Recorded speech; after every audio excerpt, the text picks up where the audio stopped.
لیکن ہم دیکھ رہے ہیں موجودہ صورتحال میں سلمان غنی صاحب، وزیر اعظم شہباز شریف جن کے بارے میں کہا جاتا ہے کہ بڑے مصلحت پسند ہیں، وہ آج کل جارحانہ طرز عمل اپنائے ہوئے ہیں۔ کل بھی کچھ دنوں پہلے بھی انہوں نے پریس کانفرنس کی، آج بھی جب میڈیا سے گفتگو کی تو ایک طویل گفتگو اور خان صاحب پر تاک تاک کے نشانے لگائے انہوں نے۔ دیکھیں، آپ کا بنیادی طور پہ سوال تو یہ تھا کہ یہ جو آڈیو سکینڈل ہے، چونکہ یہ اس کا تعلق ایک پرائم منسٹر سے نہیں ہے، دو پرائم منسٹر سے ہے، سابقہ پرائم منسٹر سے بھی، موجودہ پرائم منسٹر سے بھی، کہ کس حد تک یہ خان صاحب کی مقبولیت پہ اثر انداز ہوا ہے۔ دیکھیں، جہاں تک آپ کا سوال ہے کہ شہباز شریف صاحب کا جارحانہ انداز وہ کیوں ہے، اس کی بڑی وجہ یہ ہے کہ سائفر کو جس طرح ایشو بنایا گیا ہے کہ جی ایک پاکستان کے اندر ایک سازش ہو گئی، امریکہ اس میں انوالو تھا، اور پھر پتہ چلا کہ وہ امریکہ تو انوالو نہیں تھا، کہ جی اس لیٹر کو بنیاد بنا کے انہوں نے کہا کہ جی اس پہ کھیلنا ہے اور امریکہ کا نام نہیں لینا، امریکہ کا نام نہیں لینا، مطلب ساتھیوں کے سامنے۔ اب شہباز شریف صاحب نے جارحانہ طرز عمل اس لیے اختیار کیا ہے کہ وہ بیرونی وزٹ سے آئے ہیں، دنیا بھر کے اندر پاکستان کی کریڈیبلٹی کے آگے ایک سوالیہ نشان ہے، اور انہوں نے ایک فقرہ کہا تھا، میرا خیال پاکستان کے پرائم منسٹر کو نہیں کہنا چاہیے تھا،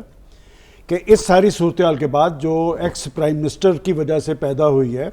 کہ دنیا کے کسی ملک کا چیف ایگزیکٹو اگر پرائم منسٹر ہاؤس کے اندر آئے گا تو ہمارے ساتھ وہ کھل کے بات کرے گا، میں سمجھتا ہوں کہ اس حوالے سے تو ان کا جارحانہ طرز عمل درست ہے، چونکہ آج اگر وہ پرائم منسٹر ہیں تو کل کو کوئی دوسرا پرائم منسٹر آئے گا۔ لیکن بنیادی بات وہ ہے جس کا بھی ذکر کیا گیا ہے کہ یہ آڈیو سکینڈلز، ایک سابق پرائم منسٹر کی گفتگو آئی سامنے، ایک موجودہ پرائم منسٹر کی آئی، اس میں بنیادی ذمہ داری تو یہ تھی نا کہ اس کی تحقیقات کرتے ہیں، یہ کوئی چھوٹی بات نہیں ہے، پاکستان کا چیف ایگزیکٹو ہے اور اس میں سیکورٹی لیپس تو ہوا ہے، اب اس میں ایک کمیٹی بنا دی گئی، وہ کمیٹی کی رپورٹ کب آئے گی، تو یہ بات تو درست ہے نا کہ جب آپ کا سب سے اہم جو پرائم منسٹر ہاؤس ہے اس کے اندر تو بیرونی مہمان بھی آئیں گے، اور کل پرسوں بھی شاید انہوں نے اشارہ کیا کہ کوئی ایک سفیر آیا تھا اور اس نے علیحدگی میں ان سے اسی طرح کی ریزرویشن ظاہر کی ہے۔ لیکن بات یہ کہ اس کا جہاں تک ہے کہ ان کی مقبولیت پہ اثر، میں سمجھتا ہوں کہ اس وقت پولرائزیشن اس انتہا پہ ہے کہ میں نہیں سمجھتا کہ جو عمران خان صاحب کے فالوورز ہیں ان پہ یہ آڈیو سکینڈل کوئی اثر انداز ہوا ہو، وہاں پر تو وہ لوگ سمجھتے ہیں کہ غلط ہے۔ دوسری طرف ان کے مخالفین ہیں، وہ سمجھتے ہیں کہ جی پاکستان کی مفادات کو، ریاستی مفادات کو نقصان پہنچا ہے۔ دیکھیں، ایک بڑا طبقہ غیر جانبدار بھی ہے، اور جیسے ابھی کہا گیا کہ جی پڑھا لکھا طبقہ ان کے ساتھ ہے، میں قطعاً یہ ماننے کے لیے تیار نہیں کہ سارے سائفر پہ جو آڈیوز آئی ہیں کہ پاکستان کا پڑھا لکھا طبقہ اس حد تک فوکس ہو گیا کہ وہ ان ایشوز پہ یا وہ، اور پھر میں اور ایک بات بتاؤں، اسد عمر صاحب آپ ریکارڈ پہ ہیں، انہوں نے وہ ڈینائی نہیں کی، انہوں نے کہا جی وہ سائفر یہ تو مان گئے، اور جناب سائفر مان گئے، آپ نے کہا کہ اس پہ ہم کھیلیں گے، اور آپ تو سیاست ضرور کھیلیں، آپ ریاستی مفادات سے تو نہ کھیلیں۔ آپ کے خیال میں یہ سارا کچھ، میں کہتا ہوں یہ بی بی سی کی رپورٹس اٹھا کے دیکھیں، پوری دنیا میں یہ بات جا رہی ہے نا کہ یہ پاکستان کے اندر اور پاکستان کے پرائم منسٹر ہاؤس کے اندر یہ کیا تماشا لگا ہوا ہے کہ یہ اپنے ذاتی مفادات کی تکمیل کے لیے تو کھیل رہے ہیں، لیکن امریکہ میں اپنی سیاسی پارسائی کا یقین دلانے کے لیے $25,000 پہ ایک فرم ہائر کرتے ہیں، اور اس کا سربراہ کون ہے اس فرم کا، وہ میں نہیں کہنا چاہتا کہ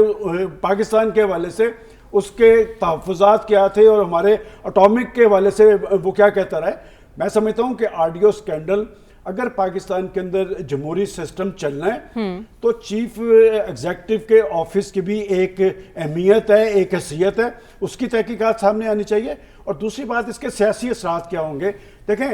چیف ایگزیکٹو کا میں نے کل بھی ذکر کیا تھا کہ آپ ذرا حلف اٹھا کے دیکھیں،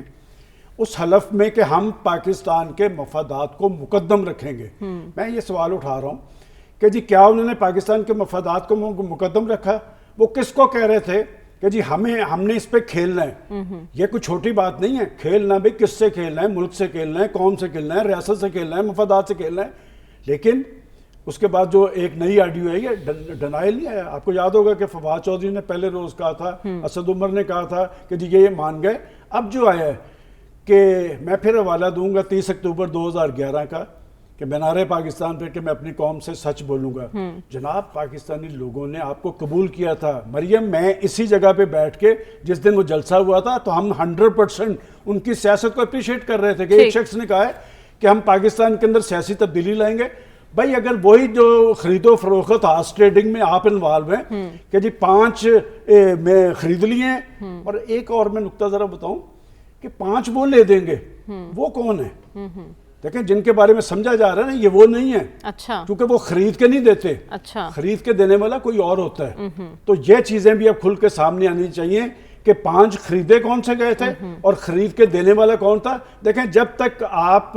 یہ معاملات کھنگالیں گے نہیں اور قوم کے سامنے اصل چہرے سامنے نہیں آئیں گے تو پھر اسی طرح یہ بیوقوف بنانے کا سلسلہ جاری رہے گا. لیکن پاکستانی قوم کے شعور کو میں پھر بھی سلام کرتا ہوں. اچھا. دیکھیں اگر ان کے